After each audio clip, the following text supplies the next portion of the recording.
YouTube channel संगम academy में आपका हार्दिक स्वागत है। मैं अमरेश कुमार और आज बताएंगे बायोलॉजी के संदर्भ में। बायोलॉजी का एक पहला पॉइंट्स है, यहाँ से स्टार्ट करते हैं बायोलॉजी। और बायोलॉजी में बायोलॉजी किसे कहते हैं, यानी जीव विज्ञान, यानी विज्ञान की वह शाखा जिसमें जीवों का अध्ययन किया जाता है, वह उसे जीव विज्ञान कहते हैं। और यह दो शब्दों से मिलकर बना है, बायोस और लॉजी। बायोस का मतलब होता है लाइफ और लॉजी का मतलब होता है स्टडी। और इसी को किसी किसी एग्जाम में लाइफ साइंस के अंतर्गत पूछा जाता है। और इस जीव विज्ञान में मूलतः दो चीज़ें होती हैं, एक जंतुओं का अध्ययन और दूसरा पौधों का अध्ययन। और इसी के आधार पर इस जंतु विज्ञान को दो भागों में बांटा गया, जंतु विज्ञान और दूसरा वनस्पति विज्ञान। तो जंतु विज्ञान जिसमें जीवों का अध्ययन किया, जंतुओं का अध्ययन किया जाता है, उसे जंतु विज्ञान कहते हैं। और जिसमें वनस्पतियों का अध्ययन किया जाता है, उसे वनस्पति विज्ञान कहते हैं। और इस टॉपिक के अंतर्गत आपको जो मूल रूप से पढ़ना है, तो उसमें सबसे पहला पॉइंट्स आता है जीव विज्ञान की बेसिक चीज, जंतुओं और पौधों में अंतर। तो सबसे पहले जंतु और पौधों में अंतर। तो जंतुओं में आपको किसको पढ़ना है? जंतुओं में आपको मूलतः मनुष्य की कार्यकी के बारे में पढ़ना है। और मनुष्य की कार्यकी तीन होती है, पाचन, श्वसन और उत्सर्जन। पाचन का अध्ययन पाचन तंत्र के अंतर्गत करते हैं, श्वसन का अध्ययन श्वसन तंत्र के अंतर्गत करते हैं, उत्सर्जन का अध्ययन उत्सर्जन तंत्र के अंतर्गत करते हैं। सेम यही फिजियोलॉजी प्लांट्स में भी आप अध्ययन करते हैं। लेकिन पौधों की भी तीन क्रियाएं होती हैं और जंतुओं की भी तीन क्रियाएं होती हैं। जंतुओं की तीन क्रियाएं पाचन, श्वसन और उत्सर्जन। और दूसरा होता है कि इसमें पौधों के संदर्भ में देखा जाए तो इसमें भी तीन क्रियाएं होती हैं। तो सबसे पहले आपको पहला पॉइंट्स होता है कि इसमें जंतुओं और पौधों में मूलभूत अंतर क्या होता है। तो सबसे पहले इसमें पौधे इतना जानते हैं कि इस प्रकृति में पाए जाने वाले सभी हरे पौधे स्वयं पोषी होते हैं। और जितने भी जंतु होते हैं वह विषम पोषी होते हैं। जितने भी जंतु होते हैं यह विषम पोषी होते हैं, विषम पोषी होते हैं। और इसी को इंग्लिश में हेट्रोट्रॉफस कहते हैं, हेट्रोट्रॉफस। और जितने भी पौधे होते हैं वह स्वयं पोषी होते हैं, जितने भी पौधे होते हैं स्वयं पोषी होते हैं, अर्थात अपने भोजन का निर्माण करते हैं। इसे ऑटोट्रॉफस कहते हैं, ऑटोट्रॉफस। और इसमें आप देखिए कि पौधे और जंतुओं में मूलभूत अंतर क्या है। तो सबसे पहले पौधों को देखेंगे और उसके बाद से जंतुओं को देखेंगे। तो ध्यान दीजिएगा कि पौधे, प्लांट, सबसे पहला ये पॉइंट आता है पौधे। पौधे को स्वयं पोषी क्यों कहते हैं? प्लांट इस प्रकृति में पाए जाने वाले जितने भी हरे पौधे होते हैं वह स्वयं पोषी होते हैं, स्वयं पोषी होते हैं, यानी ऑटोट्रॉफस होते हैं,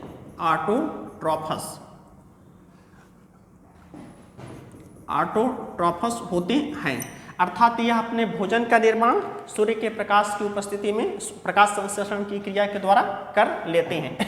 क्यों ऑटोट्रॉफस होते हैं? क्योंकि जितने भी पौधे होते हैं वह वायुमंडल की कार्बन डाइऑक्साइड और भूमि से खनिज लवण एवं जल का अवशोषण करके सूर्य के प्रकाश की उपस्थिति में सनलाइट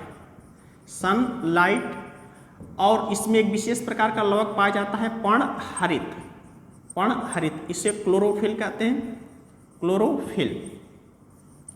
और यह भोजन का निर्माण करते हैं। C6H12O6 plus 6O2 oxygen gas निकलती है प्लस पानी बनता है, 6H2O प्लस ऊर्जा निकलती है। और यह ऊर्जा जो होती है 673 किलो कैलोरी होती है।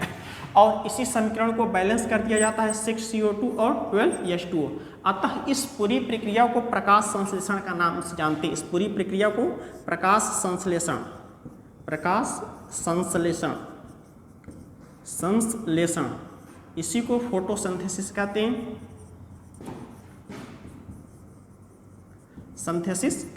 हैं, और अब यहाँ पे पॉइंट आता है पर्णहरित। तो पौधे और जंतुओं में बेसिक अंतर होता है कि पौधे में लवक पाया जाता है और जंतुओं में लवक नहीं पाया जाता है। तो यह जो लवक होते हैं, पौधों में तीन प्रकार के लवक होते हैं। और इसमें पहला लवक होता है, इसको इंग्लिश में प्लास्टिड कहते हैं, लवक प्लास्टिड, प्लास्टिड। और यह 3 प्रकार के होते हैं। पहला होते हैं अवर्णीय लवक, अवर्णीय लवक, इसको ल्यूकोप्लास्ट कहते हैं, ल्यूकोप्लास्ट।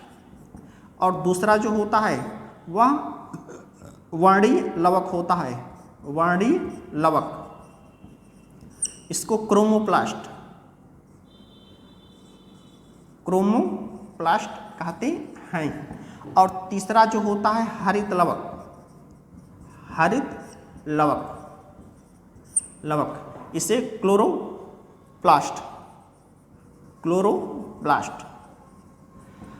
और इन तीनों लवकों के बारे में जब सेल फिजियोलॉजी पढ़ेंगे, प्लांट फिजियोलॉजी पढ़ेंगे, तो उसमें इन चीज़ों के बारे में बताएंगे। तो अवर्णीय लवक, इनकी सिस्टोमेटिक पोजीशन कहाँ पे होती है? तो अवर्णीय लवक यानी ऐसा लवक जो पौधे के ऐसे भागों में पाया जाता है जहाँ पे सूर्य का प्रकाश नहीं पाया जाता है, अर्थात यह अवर्णीय लवक पौधे के ऐसे भागों में पाया जाता है जहाँ सूर्य का प्रकाश नहीं होता है। और अर्थात यह जो होते हैं रंगहीन होते हैं। इसका मुख्य कार्य होता है भोजन का संचय करना होता है। यह पौधों की जड़ के अलावा कुछ भूमिगत तनों में पाए जाते हैं। और वर्णीय लवक, वर्णीय लवक का मुख्य कार्य यह पौधों में पुष्पों, फलों एवं फल भित्तियों के रंग को निर्धारित करने का कार्य करते हैं। और यह लाल, पीले व नारंगी रंग के होते हैं जो पौधे के विभिन्न रंगों का निर्धारण करते हैं। हरित लवक जो सबसे यहाँ पे इम्पोर्टेंट है आपके लिए कि हरित लवक पौधों का समस्त रंग हरा किसके कारण होता है? हरित लवक के कारण होता है। और यही हरित लवक जो होता है जब पौधे की पत्तियों में पाया जाता है उसे पर्ण हरित कहते हैं, हरित। क्लोरोफिल कहते हैं, क्लोरोफिल। तो इसमें अंतर क्या होता है? हरित लवक पौधे के समस्त भागों में पाए जाते हैं लेकिन पर्णहरित केवल पौधों की पत्तियों में पाया जाता है। इन दोनों में अंतर यह होता है कि हरित लवक में भोजन के निर्माण की प्रक्रिया नहीं होती है, केवल पर्णहरित में भोजन का निर्माण होता है। और इसी के कारण यहाँ पे पर्णहरित सूर्य का प्रकाश पड़ता है तो पौधे क्या करते हैं? वायुमंडल भोजन का निर्माण कर लेती हैं।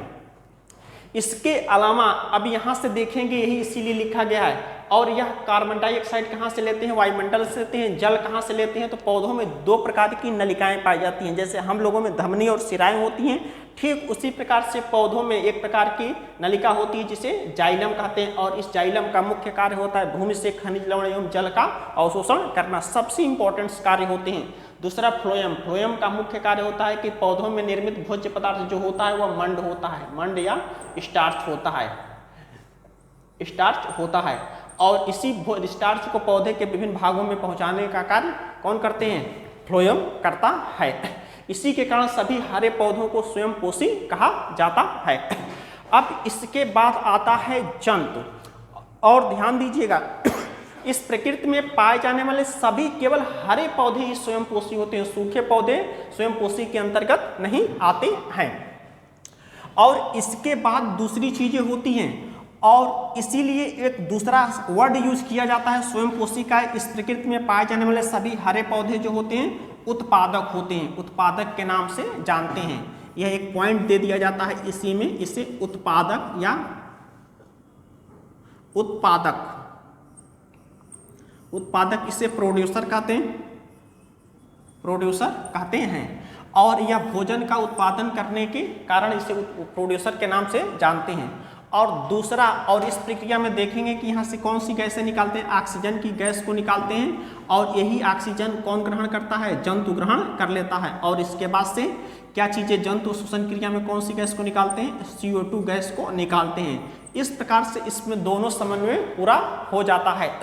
तो एक क्वेश्चन, बहुत बड़ी विडंबना होती है कि क्या कारण है कि इस प्रकृति में जंतुओं और पौधों की संख्या इतनी अधिक होती है फिर भी ऑक्सीजन और CO2 का कंसंट्रेशन सामान्य बना रहता है, कभी कमी नहीं होती। इसी प्रक्रिया के द्वारा जो दूसरा सिस्टम होता है आप रेस्पिरेटरी सिस्टम के अंतर्गत पढ़ेंगे। अब दूसरा पॉइंट्स आता है कि जंतु, बी होते हैं जंतु, जंतु एनिमल, एनिमल। और इस प्रकृति में पाए जाने वाले सभी जंतु विषम पोषी होते हैं, सभी जंतु विषम पोषी होते हैं, विषम पोषी। इसे हेट्रोट्रॉफस कहते हैं, हेट्रोट्रॉफस, ट्रॉफस कहते हैं। और यह अपने भोजन का उपभोग पौधों पर निर्भर करने निर्भर होने के कारण इससे सभी जंतुओं को उपभोक्ता कहा जाता है। उपभोक्ता कंज्यूमर कहा जाता है। कंज्यूमर अर्थात जो अपने भोजन का उपयोग दूसरे से ग्रहण करके करते हैं उसे उपभोक्ता कहते हैं। और इसी उपभोक्ता के आधार पर जंतुओं को 3 भागों में डिवाइड किया गया है। पहला जो होता है प्राथमिक उपभोक्ता, इसे प्राइमरी कंज्यूमर कहते हैं। और यह प्राथमिक उपभोक्ता ऐसे जंतु जो अपना भोजन केवल पौधों को खाकर प्राप्त करते हैं उसे प्राथमिक उपभोक्ता कहते हैं। और प्राथमिक उपभोक्ता होते हैं सभी शाकाहारी होते हैं, हार्बीवोरस होते हैं। और दूसरे पॉइंट्स में आता है कि द्वितीयक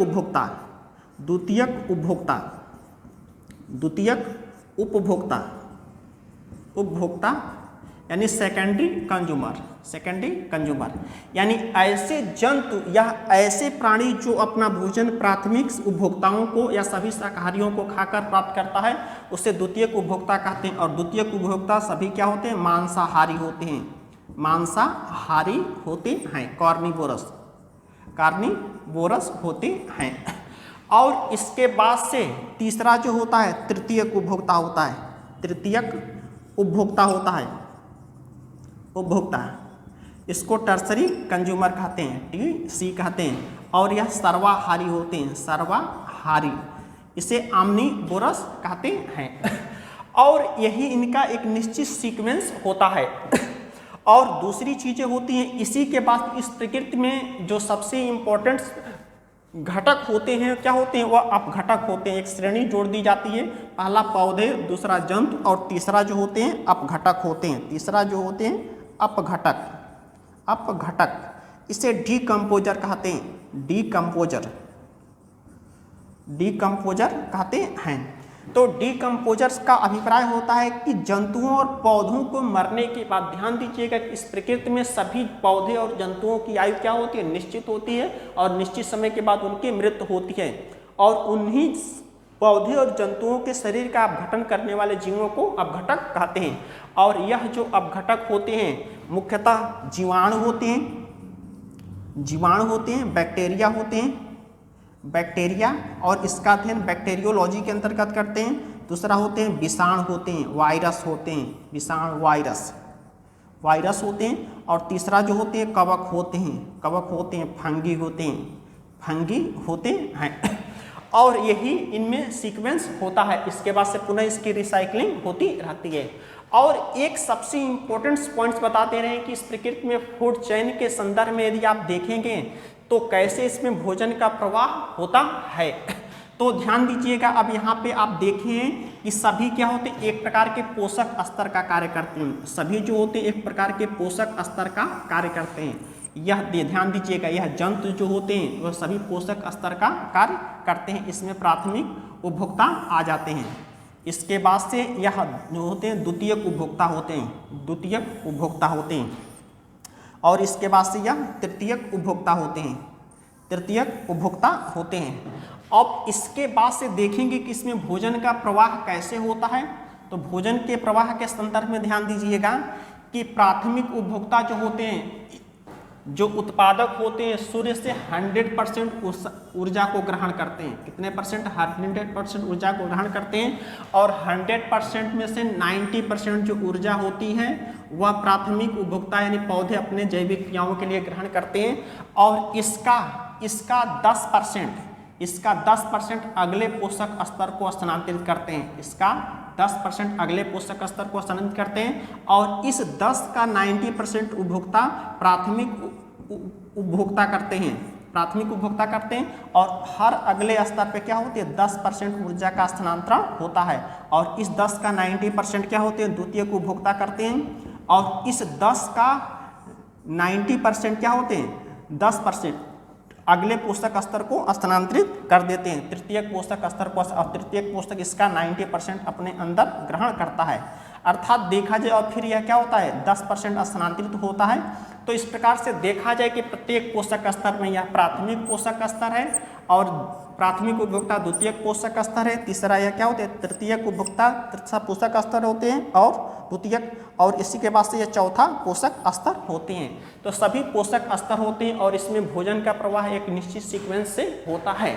तो इस प्रकार से इसमें भोजन का देखा जाए तो हर पोषक स्तर पे 10% ऊर्जा का स्थानांतरण होता है और इस नियम को लिंडेन का नियम कहा जाता है और यह 1942 में लिंडेन ने दिया था।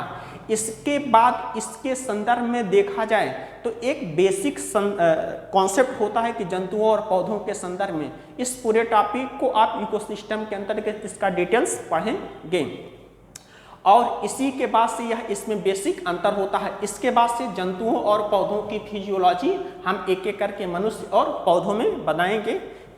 इसके बाद से आगे का वीडियो इसके बाद से थैंक यू।